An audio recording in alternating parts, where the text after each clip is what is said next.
Hello, welcome to Judging by the Cover, where we'll be judging Bloodborne by the cover. Bloodborne is a game apparently about a Victorian goth carpenter, and has gone for a central full body shot of the main character facing the wrong way.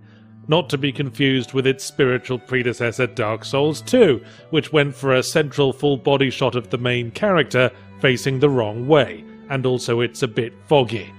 Nor with Dark Souls 2's utterly corporeal predecessor Dark Souls 1, which had central full body shot of the main character facing the wrong way, and shrugging non-committedly to a ghost.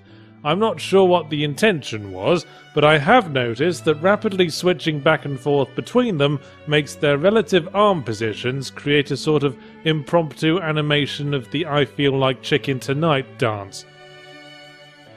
In contrast to the slightly more decisive poses of his predecessors, Bloodborne's hero stands with arms hanging straight by his sides, perhaps to express his dejection, upon seeing that despite him having spent hours getting his hairdo to look like that of the boss from Dilbert, the artists still haven't had time to paint a nice backdrop for him to stand in front of. Little does he know that while he's been standing here, the artist did come by and painted the backdrop all over his arse. Alternatively, the positions of his arms might be because he's trying to hold a shaving kit designed for someone 19 feet tall, and the ornate bread bin strapped to his forearms probably aren't helping matters either. Indeed, the load he is carrying seems to be so heavy that the slightest attempt to lift it has caused the muscles of his upper arms to explode.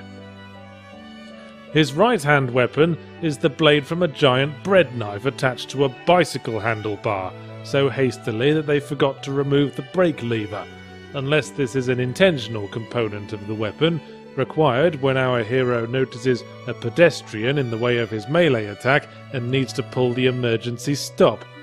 The object on the left, that looks like someone attacked a wooden banister with a coat hook making machine, is probably a gun, since on most versions of the box art it closely intersects with the certification graphic, as if to say, this game contains mature themes and violence, see? Note the single tiny nail visibly protruding from the gun's underside.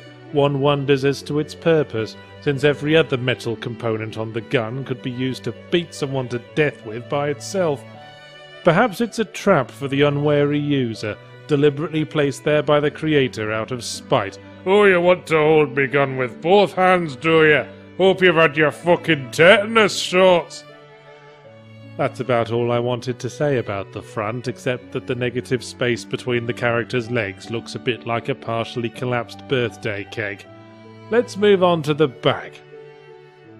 The first screenshot they chose to represent the game depicts the protagonist attempting to engage combat with a giant flaming beef jerky dog, which is ignoring him in favour of someone out of shot to the left, holding up a flaming biscuit. But wait a minute, Bloodborne.